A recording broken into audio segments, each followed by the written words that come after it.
Hello everyone, welcome to the class. Today we are going to discuss economic chapter 1, the story of a village Palampur. इससे पहले मैंने 5 video किए हैं, ये मेरा वीडियो नंबर 6 है। इस चैप्टर के टॉपिक में हम आपको नॉन फार्मिंग एक्टिविटीज़ के बारे में बताएंगे। अभी तक हमने आपको फार्मिंग के बारे में बताया, अब हम आपको नॉन फार्मिंग एक्टिविटीज़ के बारे में बताएंगे। नॉन फार्मिंग एक्टिविटीज़ आखिर होती क्या है?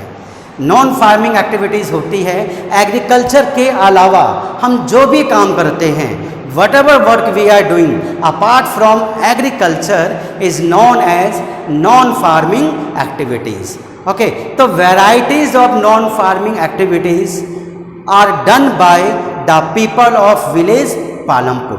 पालमपुर में क्या है, लोग एग्रीकल्चर के अलावा भी बहुत सारे नॉन फार्मिंग एक्टिविटीज़ करते हैं। तो पहली एग्जाम्पल जैसे डेयरी फार्मिंग के बारे में हम आपको बता सकते हैं। डेयरी फार्मिंग भी क्या है, नॉन फार्मिंग एक्टिविटीज़ है।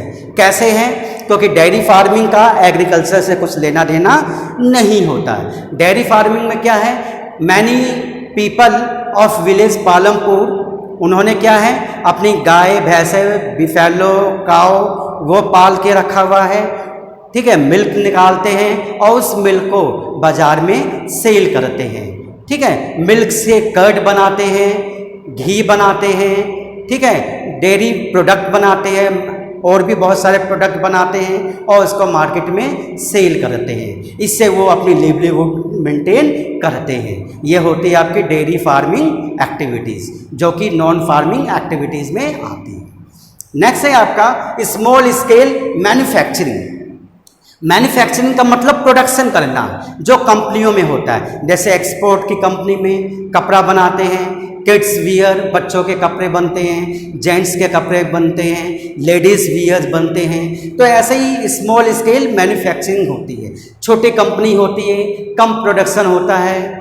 ओके, इसमें कोई भी चीज़ को हम प्रोड्यूस कर सकते हैं, क्लॉथ बना सकते हैं, शूज़ बना सकते हैं, ओके, या राइस मिल हो सकती है आपकी, शुगर मिल आपकी हो सकती है, ठीक है, गुड़ बना सकते हैं। तो ये सारी चीज़ें आती है स्मॉल स्केल मैन्युफैक्चरिंग में। तो बहुत सारे लोग स्मॉल स्केल मैन्युफैक्चरिंग में भी काम करते हैं। नेक्स्ट है आपका शॉपकीपिंग। शॉपकीपिंग का मतलब ये तो दुकानदार जिनकी अपनी दुकानें हैं। ओके, विलेज पालमपुर में बहुत सारी दुकानें भी हैं जिसमें लोग सामान लाते हैं। सामान कहाँ से लाते हैं? विलेज कोर्ट के पास में रायगंज, नाम याद होगा आपको। रायगंज के बारे में मैंने आपको पिछले वीडियो में भी बताया है। रायगंज जो कि वहाँ टाउन का एरिया है, उस टाउन से कुछ लोग डोमेस्टिक आइटम्स, ओके, ग्रोसरी का सामान, परचून का सामान लेके आते हैं और अपनी दुकानों में उसको बेचते हैं। इससे भी वो अपनी लिवलीहुड चलाते हैं। नेक्स्ट है आपका ट्रांसपोर्टेशन। ट्रांसपोर्टेशन के बारे में भी हमने आपको पहले बताया था, ओके, कि विलेज पालमपुर की जो रोड है मेटलिक भी है, ठीक है। कहीं कहीं थोड़ी थोड़ी जो रोड है वो अनमेटलिक भी है, लेकिन मोस्टली रोड क्या है, मेटलिक है।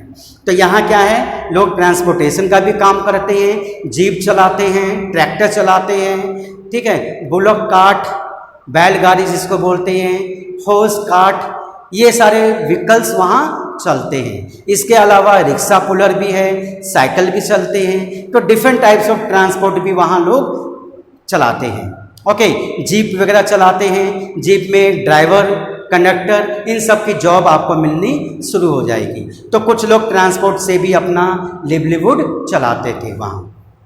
नेक्स्ट पॉइंट है आपका सेल्फ एम्प्लॉयड। कुछ लोग क्या है, वहाँ सेल्फ एम्प्लॉयड है। सेल्फ एम्प्लॉयड मतलब किसी ने अपनी कोचिंग सेंटर खोली, वहाँ बच्चों को पढ़ा रहे हैं, या किसी ने कंप्यूटर इंस्टीट्यूट खोला, वहाँ बच्चों को पढ़ाते हैं, या घर में बैठ के आप अपना कोई काम करते हैं, जैसे कैंडल बनाना, अगरबत्तियाँ बनाना, ये सब क्या है, सेल्फ एम्प्लॉयड में आता है।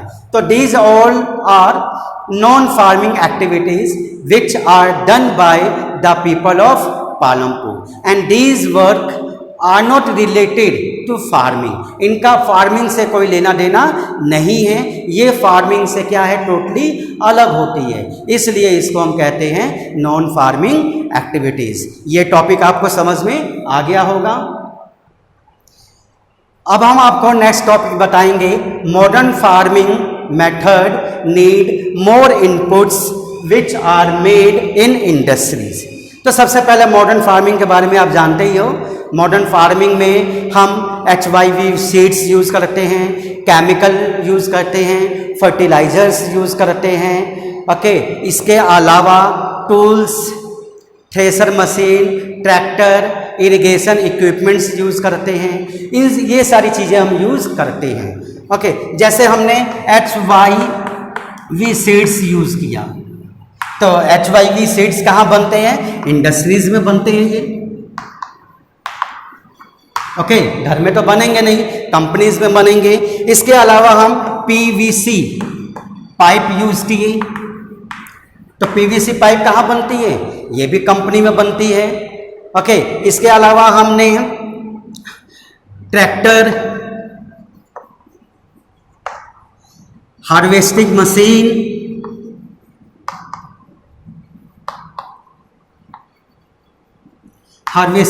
हमने यूज़ किया, ठीक है। तो ये कहाँ बनते हैं, ये भी कंपनीज में बनते हैं। इसके अलावा हम इरिगेशन इक्विपमेंट्स,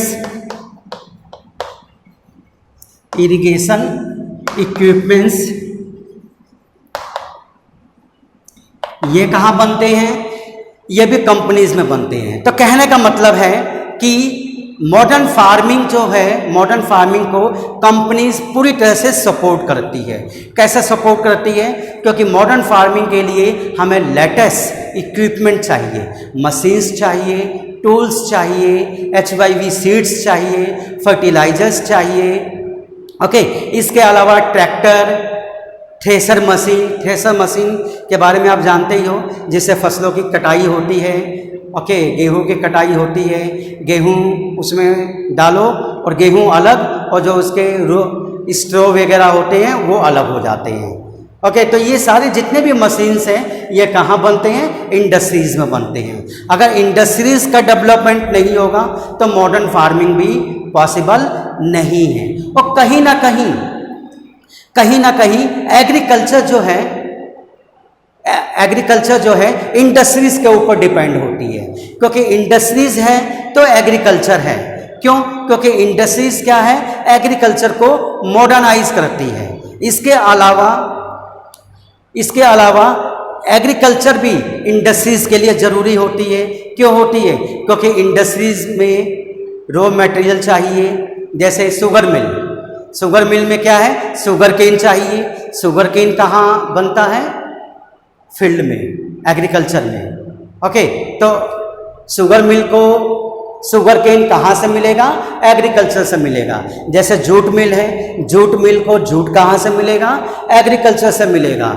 जैसे फ्लोर मिल है, वीट कहाँ से मिलेगा, एग्रीकल्चर से मिलेगा। तो कहीं ना कहीं इंडस्ट्रीज और agriculture both are interrelated to each other, दोनों ही क्या है, एक दूसरे के ऊपर डिपेंड है। अगर एक का डेवलपमेंट होगा ऑटोमेटिकली दूसरे का डेवलपमेंट होगा। अगर एक में कोई प्रॉब्लम आएगी, मान लो इंडस्ट्रीज, शुगर मिल नहीं चल पा रही है, जूट मिल नहीं चलेगी, तो इनके प्रोडक्शन में भी कमी आनी शुरू होगी। क्यों शुरू होगी, क्योंकि प्रोडक्शन मार्केट में क्या है, सेल नहीं हो पाएंगे। तो बेटा समझ गए आप। इसके अलावा इस बुक में आप जितने भी स्टोरी है, बेटा आप सही तरह से स्टोरी रीड करिए, केयरफुली रीड करिए, ओके। और हर स्टोरी के बाद लेट अस डिस्कस क्वेश्चंस है, आप उसको अटेम्प्ट करिए। आपको अपनी नोटबुक में करनी है, बुक को आप सही तरह से रीड करिए, एक्सरसाइज के क्वेश्चन भी आपको करने हैं। और इसके अलावा जो भी है इस चैप्टर को आपको बेटा सही तरह से लर्न करिए। और इन केस यदि कोई प्रॉब्लम आती है तो आप मुझसे कांटेक्ट करिए। ओके, धन्यवाद, थैंक यू।